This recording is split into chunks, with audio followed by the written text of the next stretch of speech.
Even if you don't know much about El Salvador, you've probably seen this face. Soy Nayib Bukele. He's the president of this country and he's very popular. Nayib Bukele often brags on social media about what he's been able to accomplish, turning one of the most dangerous countries in Latin America into a place where you can now walk freely on the streets. He touts El Salvador as a beautiful tourism destination and as a country that's finally prospering. All because he was able to beat the gangs that used to control this country. But more than 4 years into his presidency, more and more people are starting to ask, is that the full story? Are the more than 70,000 people who have been arrested really dangerous gang members? And do those beautiful images on social media show what life is really like for most people in El Salvador?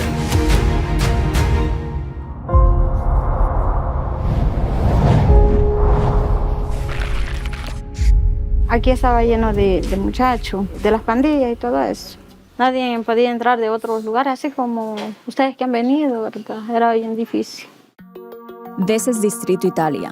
It was one of the strongholds of the Mara Salvatrucha 13 gang. Alba Lorena Soto Rodriguez says she always kept her doors and windows closed.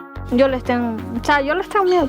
Even before moving here, she says gang members had threatened her. No me querían matar, me dijeron, pero te doy 72 horas para que te vayas. Si te veo de pasar esas 72 horas, ya no vas a vivir para contar. Oh, chica. ¿Qué sentiste en ese momento? Que el mundo es mejor niño.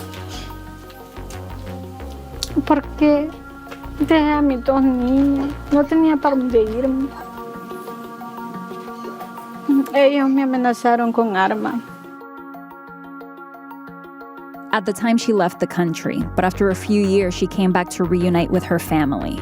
Once in Distrito Italia, she says gang members set their eyes on one of her daughters. Que le decían de que estaba bien bonita y yo les tenía miedo porque los veía todos tatuados. Y yo les dio cuarto y usted es menor, le decía. Como yo veía las noticias que perdían las hipotas o que parecían muertos por otro lado. Entonces eso me daba miedo a mí. She had reason to worry. Gangs routinely committed brutal violence against women. Este lugar fue un lugar plagado de mara, de pandilleros. Carlos lives in another municipality that was controlled by MS-13. He asked us to conceal his identity because he still fears for his safety. Carlos and his family are farmers. He says gang members used to extort them. De lo poco que nos pagaban nosotros, entre nosotros como familia, como trabajando en las propiedades, reunían los 300 dólares que nos pedían y lo aportaban a los pandilleros. Un año que con los trabajos de nosotros no fue mal, nos atrasamos. Ahí se venían a poner a vigiarnos a nosotros porque no habían nos aportado esa cantidad de dinero. Entonces que nos querían matar. Through extortion, the gangs made millions of dollars every year. They forced business owners and workers to pay up or risk getting killed. Me tuvieron hincado una vez. Me habían puesto un M6 en la cabeza, amenazándome que me fuera. In 2015, El Salvador had one of the highest murder rates in the world. To understand how gang violence got so bad in El Salvador, we have to talk about U.S. intervention here, because U.S. policy that spanned several decades and several presidents helped create the gangs that terrorized the Salvadorian people. First, we need to understand what was happening in the 60s and 70s. El Salvador was ruled by a handful of rich landowners, and that ruling class was exploiting workers, paying them starvation wages, keeping them in poverty. And people got tired of living like that, so they organized to demand better conditions. El Salvador's government responded with violence. Death squads were killing labor organizers, teachers, religious leaders, anyone who dared challenge the interests of the wealthy. And that's when the U.S. comes in, because the U.S. government was directly sending aid and supporting the government that was oppressing its own people. Why? Well, these were the Cold War years, and the U.S. did not want a communist takeover in its backyard. To prevent that, they would go on to support right-wing forces in this country, no matter what atrocities they committed. One of the most glaring examples of how U.S. intervention directly led to Salvadorian deaths was the massacre in El Mozote. Soldiers that had been armed and trained by the US killed almost 1,000 innocent Salvadorians, half of them children. And that's the kind of violence that the people from El Salvador were fleeing when they migrated to the US. In LA, young Salvadorians were met with the violence of gangs that didn't accept them, so they created their own, La Mara Salvatrucha Stoners, which eventually became MS-13. In the 90s, when the gang violence and crime in LA became too much, the US deported convicted criminals back to their countries. Thousands of gang members were sent back to El Salvador, a country that had just been torn apart by civil war. In that environment, the gangs flourished and subjected the Salvadorian people to yet more decades of violence.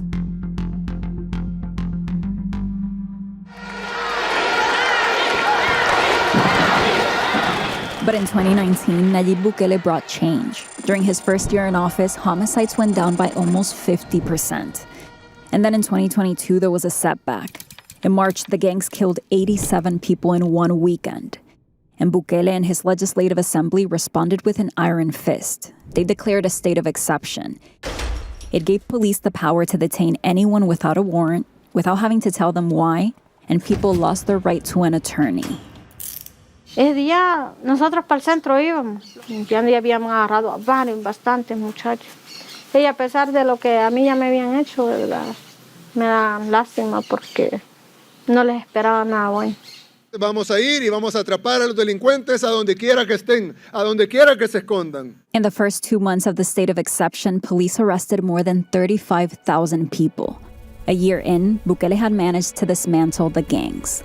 Salvadorians could now go into neighborhoods where they hadn't dared step foot in years. Vendors could sell without getting extorted. And Alba now feels at peace in her community. Nadie había hecho esto de poner mano dura sobre las pandillas. Nadie. De lo que yo tengo uso de razón, que se han sentado y se han ido y se han sentado gobierno, nadie. In May, Bukele celebrated on Twitter that El Salvador had gone 365 days without homicides, a full year. Tenemos más libertad, más seguridad. Por primera vez empezamos a vivir y sentir la verdadera paz. Bukele has been making sure the world knows what he has done. A former publicist, the president shares highly produced videos of tattooed men getting rounded up. The videos have been seen around the world, and they've gotten Bukele a lot of praise.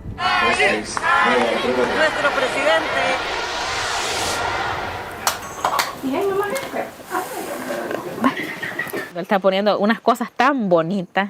Él habla maravillas. But the videos the president shares don't show people like Esmeralda Domínguez. En ese documento dice que yo soy miembro activo de la Mara Salvatrucha. She was arrested when one of her daughters was only 4 months old. By the time she was released, her baby was 1. And Esmeralda was given a document accusing her of being a gang member. ¿Y por qué si soy miembro activo estoy afuera? Si se supone que él dice en su gran publicidad que todos los que son, él los tiene hasta en un penal que es para ellos y que él no va a dejar salir a ninguno. Esmeralda says the conditions in prison were inhumane. Ahí hay piojos. Ahí hay enfermedades, no hay higiene, no hay agua, 8 días sin bañarnos. Si habían enfermedades, aquí alguien estaba enfermo, nunca habían atenciones médicas, a menos que ella estuviera prácticamente muriendo o muerta, porque hubieron varias que ya la sacaban y ya no regresaban, murieron. She says what's missing from Bukele's propaganda is how the state of exception has deepened poverty in communities like hers. Por ejemplo, yo no puedo tener un trabajo formal porque me están pidiendo antecedentes penales. Esmeralda is a farmer, and in the 8 months she was in prison, her crops got ruined. And her partner, whose income she counted on, was also arrested and is still detained. ¿Cómo va a hacer para sobrevivir? Dígame usted. Sometimes Esmeralda has to skip buying her daughter's medicine because she doesn't have the money. Le digo así, soy sincera, a veces no sé ni de dónde. While Esmeralda was detained, it was her mother who took care of her daughters. Es un atropello total que le han venido a hacer a las personas. Esmeralda's mom is a survivor of the violence of the 80s, when the government was killing farmers who were fighting for their rights. Once again, she says, her family has become a victim of the state. Simplemente vivir aquí en lugares pobres, seguimos siendo víctimas. El Estado sabe, pues, ¿Quién? ¿A dónde? Pero lo más fácil es agarrar al inocente. Eso es lo más fácil porque él sabe que nosotros no andamos huyendo. Right before the state of exception, Bukele said there were 70,000 gang members in the streets of El Salvador. Since then, almost 74,000 people have been detained. But a report from the National Police of El Salvador leaked in September showed that almost 43,000 suspected gang members were still free. So if there are that many gang members still free, the question becomes, who has the state been arresting?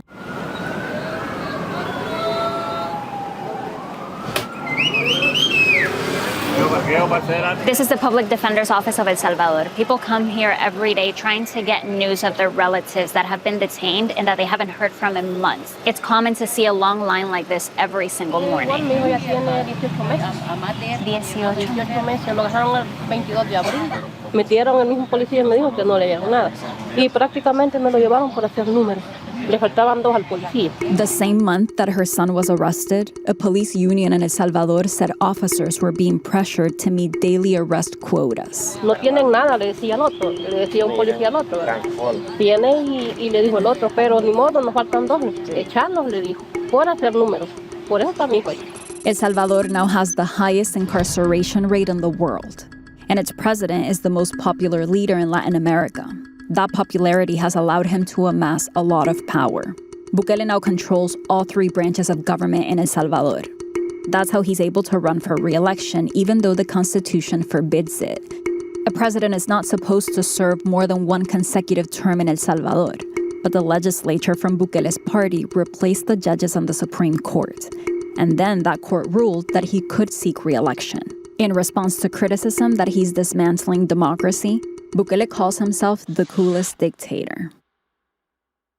Bukele has changed the laws to make himself more powerful, while Salvadorians lose the rights that used to protect them from the state.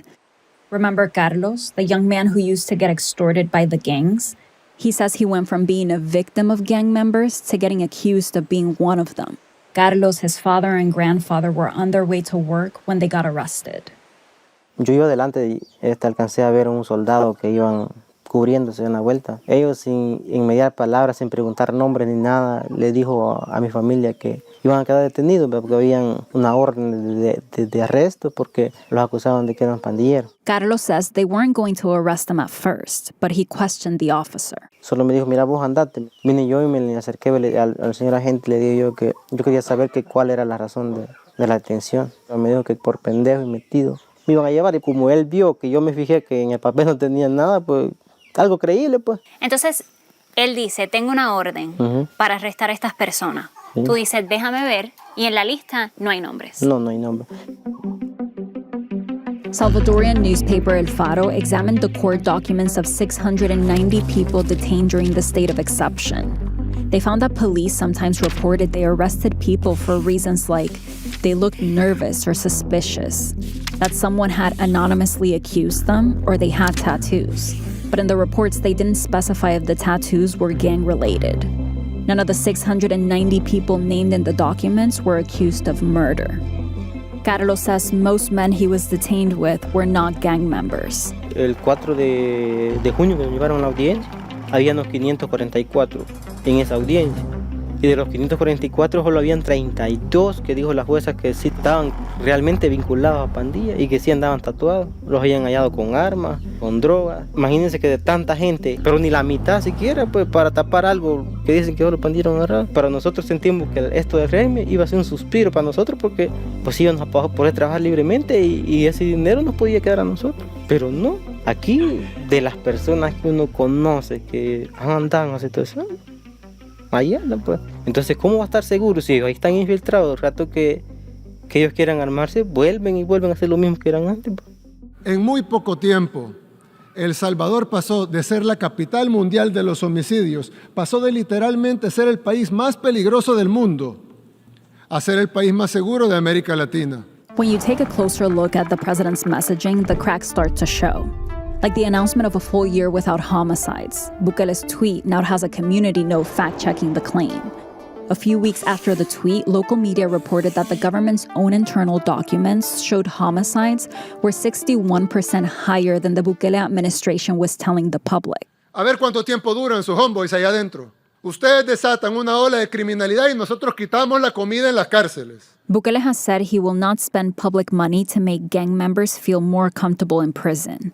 But Carlos says the gang members he was detained with got special treatment. Los espaguetis, una de las dos cosas, o lleva cucarachas o te lleva excremento de rata. Asqueroso, pero es lo único que hay. Pues. Y fíjese que a los pandilleros, a los que están condenados, tienen un menú variado. Porque a ellos les llega carne, les llega medallones, les llega chorizo, les llega salchichas. O sea que tú veías que trataban a los pandilleros mejor. Sí, por ejemplo, ellos andaban más cómodamente. No puedo decir, me han contado, yo lo he visto. Gang members getting preferential treatment in prison is not new in El Salvador. The administrations before Bukele negotiated with the gangs. They offered them benefits in prison in exchange for keeping the number of homicides low on the streets. El Faro revealed that Bukele did it too. After El Faro's reporting, the Attorney General's Office of El Salvador started an investigation, and prosecutors obtained security camera footage that shows a Bukele official entering a maximum security prison. He was accompanied by masked men, some of whom prosecutors say were at-large gang members who were going to receive instructions from gang leaders in prison. Bukele denied the accusations, and then the legislature, which is controlled by Bukele's party, removed the attorney general who was investigating the government's negotiations with the gangs. But there's another investigation that's still ongoing, and that's the one by the United States government. The U.S. has also accused Bukele's administration of cutting a deal with the gangs. The Department of Justice says El Salvador's government protected MS-13 gang leaders from being extradited to the U.S. to be prosecuted. One of those leaders was Elmer Canales, known as Crook. Crook was in prison in El Salvador when the U.S. asked that he be sent to New York to face charges for terrorism. But instead, he was suddenly released, even though he still had 40 years left to serve in prison. While El Faro obtained an audio recording where a senior Bukele official admitted he helped Crook escape prison in 2021. Y yo al viejo lo saqué de adentro, brother, en una forma de ayudarles a todos y de demostrarles mi lealtad y confianza. Pues yo mismo lo fui a traer allá y yo mismo lo fui a Guatemala. Last November, U.S. officials found Crook in Mexico. Es un show, pues, como le digo, uno que ha estado allá ve la pura mentira que cómo hacen. Carlos says while he was in prison, he witnessed a visit from Osiris Luna, the Bukele official seen in this image. En el Salco, un día llegaron a sacar todos los pandilleros. Y llegaron un grupo de personas con cámaras y todo, y ahí estaba el señor Osiris Luna. Y cuando ellos iban, o sea, fue como video lo que hicieron. Cuando ellos regresaron a la celda, llevaban paquetes de galletas que les habían dado por bajar a hacer el video. Carlos says, ironically, the people who are not associated with the gangs are the ones suffering the most in El Salvador's prisons. He says guards brutally beat them. A mi abuelo, en el penal también, allá le pegaron más fuerte que a nosotros porque decían, a él le chorreaba la espalda de agorrotarse. Entonces, de los muchachos que iba con nosotros, a uno le quebraron unas costillas. El muchacho llegó de arrastres a la celda. Y él pegaba gritos porque es un dolor insoportable. Por las noches él le agarraba fiebre, empezaba a delirar. Como a las 2 semanas de estar ahí, murió el muchacho en la misma celda donde yo estaba. A human rights group from El Salvador found that more than 200 people have died while in custody since the beginning of the state of exception. They estimate that almost half of them were murdered. Carlos worries for his father and grandfather who are still detained a year and a half later. El gobierno está usando las instituciones para matar a la gente. ¿Y los pandilleros quién mataba? A la gente humilde. Y lo mismo está haciendo el gobierno. Está matando a la gente pobre, la gente que no tiene cómo defenderse. Pues. The lives of the people we interviewed look very different from the images of El Salvador that reach most of us. And it's almost like they're two countries. One for tourists, Bitcoin influencers, and beauty queens that looks like peace and prosperity.